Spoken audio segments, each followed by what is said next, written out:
샬롬 반갑습니다. 방구석 큐티에 오신 여러분 환영하고 축복합니다. 기도하고 시작하겠습니다. 사랑의 주님 감사합니다. 오늘도 하나님의 말씀 듣게 하여 주시니 감사합니다. 오늘 말씀 들을 때 하나님의 말씀을 깨닫게 하여 주시고 또 지혜를 허락하여 주셔서 하나님의 말씀 가운데 나에게 들려주시는 하나님의 레마의 음성을 듣게 하여 주시옵소서. 감사드리며 사랑하신 예수님의 이름으로 기도드립니다. 아멘. 오늘 먼저 그 나라와 의를 구하라 예수전도단 큐티의 시간을 어느 정도 해야 될까 생각해 봤는데 한 10분에서 15분 정도가 제일 적당한 것 같습니다. 처음 시작할 때 뭐 30분 하거나 뭐 더 길게까지 하면은 다음날 지칠 수가 있어요. 그렇기 때문에 처음부터 너무 이제 과하지 않게 10분에서 15분 정도만 다 못해도 좋습니다. 그래서 이 시간을 좀 지키셔서 이게 적응이 되면은 이제 우리가 큐티하는 방법도 늘어가고 우리가 큐티를 잘 할 수 있을 거예요. 매일 하는 것이 중요하니까 10분에서 15분 하나님의 말씀을 잘 묵상하고 적용해 보는 것까지 딱 이렇게 한다 생각하시고 큐티를 해주셨으면 좋겠습니다. 오늘 우리에게 주신 하나님 말씀 누가복음 11장 1절에서 13절 말씀입니다. 예수님께서 어떤 곳에서 기도하고 계셨을 때입니다. 예수님께서 기도를 마치시자 제자들 가운데 하나가 와서 말했습니다. 주님, 요한이 자기 제자들에게 기도하는 것을 가르쳐 준 것처럼 우리에게도 가르쳐 주십시오. 예수님께서 제자들에게 말씀하셨습니다. 너희는 기도할 때 이렇게 하여라. 아버지여, 아버지의 이름이 거룩하게 여김을 받으소서. 아버지의 나라가 오게 하소서. 날마다 우리에게 필요한 양식을 주시고 우리가 우리에게 빚진 모든 사람을 용서하오니 우리의 죄도 용서하여 주소서. 그리고 우리를 시험에 빠지지 않게 하소서. 예수님께서 제자들에게 말씀하셨습니다. 너희 중 한 사람에게 친구가 있어 한밤중에 찾아와서 말했다. 친구, 내게 빵 3개만 빌려주게. 내 친구가 여행하여 내게로 왔는데 그에게 차려줄 것이 하나도 없다네. 그런 경우에 나를 괴롭히지 말게. 문이 이미 잠겼고 내 아이들이 나와 함께 침대에 누웠다네. 일어나서 자네에게 줄 수 없네. 하고 대답하겠느냐? 내가 너희에게 말한다. 친구라는 것만으로는 일어나 주지 않을지라도 끈질기게 조르기 때문에 일어나 필요한 만큼 줄 것이다.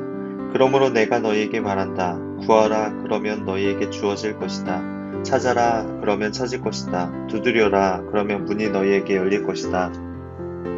구하는 사람마다 받을 것이다. 찾는 사람은 찾을 것이다. 두드리는 사람에게는 문이 열릴 것이다. 너희 가운데 어떤 아버지가 아들이 생선을 달라는데 생선을 주지 않고 뱀을 주겠느냐? 또 계란을 달라는데 정갈을 주겠느냐? 너희가 악하더라도 좋은 것을 자녀에게 주려고 한다. 하물며 하늘에 계신 아버지께서 간구하는 자에게 성령을 주시지 않겠느냐? 아멘. 자, 너희는 이렇게 기도하라 라는 제목으로 큐티를 묵상할 텐데 예수님이 기도하는 방법을 알려주는 본문이지요. 바로 주기도문에 대한 내용인데 기도에는 무슨 내용이 들어가야 하고 어떤 마음가짐으로 기도해야 할지 본문 말씀을 통해서 은혜 나누고자 합니다. 2절에서 4절까지는 주기도문을 주님께서 가르쳐 주세요. 주기도문의 기도의 내용입니다. 먼저는 하나님을 아버지라고 부르는 거예요. 아버지라고 고백하는 내용이고요. 두 번째로는 하나님의 이름과 그 나라를 구했습니다. 그리고 세 번째는 필요한 것을 구했어요. 마지막으로는 주님께서 나를 용서한 것처럼 나도 다른 사람들을 용서하게 해달라고, 그리고 우리를 시험에서 이길 힘을 달라고 기도하는 기도의 내용입니다. 이게 바로 예수님께서 가르쳐준 가장 완벽한 기도입니다. 그리고 5절부터 8절까지는 기도의 방식이 나옵니다.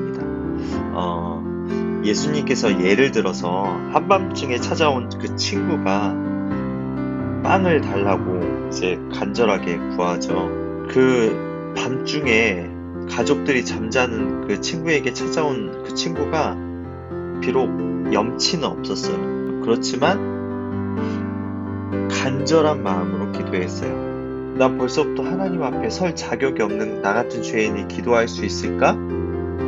해서 우리가 기도 자체를 하지도 않고 하나님 앞에 너무 부끄러워서 기도를 잘 못할 때가 있는데, 기도는 이렇게 하는 것이에요. 비록 염치가 없고 자격 없지만 간절한 마음으로, 그럼에도 불구하고 들어주실 주님에 대한 그 기대와 간절한 소망으로 우리가 기도해야 합니다.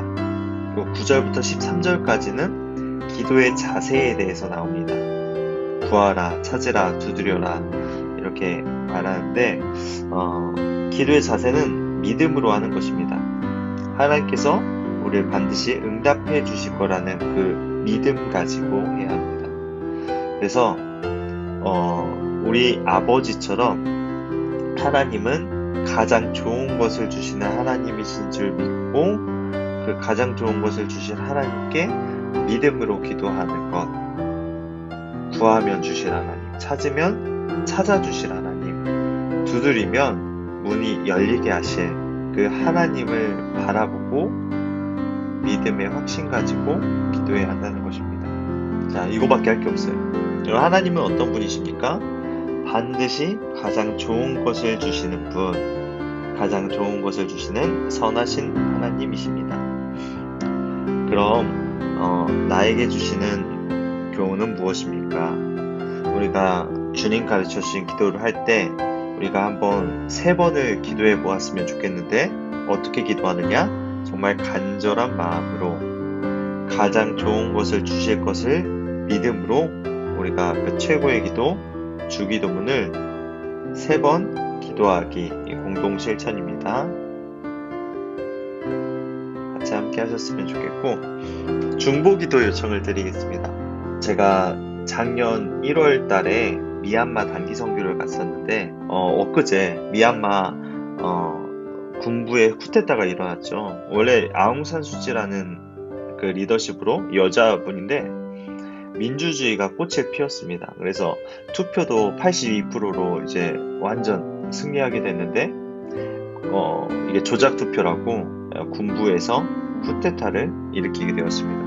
선교사님들이 이제 사역하는 가운데, 코로나의 상황 가운데서도 귀한 사역을 잘 감당하고 계신 가운데 쿠데타가 일어나서 공항, 항만, 통신, 은행까지 이제 폐쇄돼가지고 지금은 잠깐 일시적으로 인터넷이 돼서 이렇게 메일을 보내주셨는데, 첫 번째, 선교사님 가정의 안전을 위해서, 두 번째, 미얀마 땅이 민주화가 일어날 수 있도록, 마지막으로 네 번째, 불교 국가지만 목숨 걸고 예배하는 자들을 통해 부흥이 일어날 수 있도록 여러분들이 기도해 주셨으면 좋겠습니다. 그래서 다시 한번 코로나도 안정되고 미얀마 땅도 다시 민주화가 일어나면은 저와 여러분들이 한번 단기 선교를 미얀마로 가는 것도 참 좋을 것 같아요.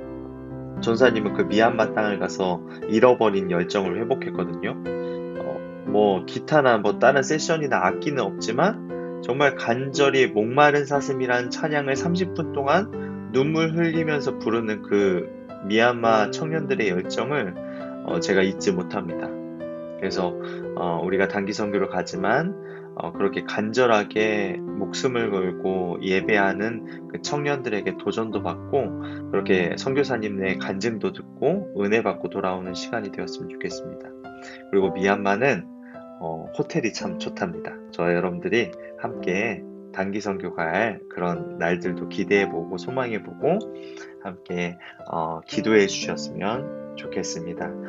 지금 선교사님의 이름은 말씀 못 드리지만 아무튼 미얀마 땅에 있는 선교사님을 위해 기도해 주셨으면 좋겠습니다. 그럼 오늘도 중고동부가 매일 큐티하는 그날까지 다음 주에 만나겠습니다. 바이.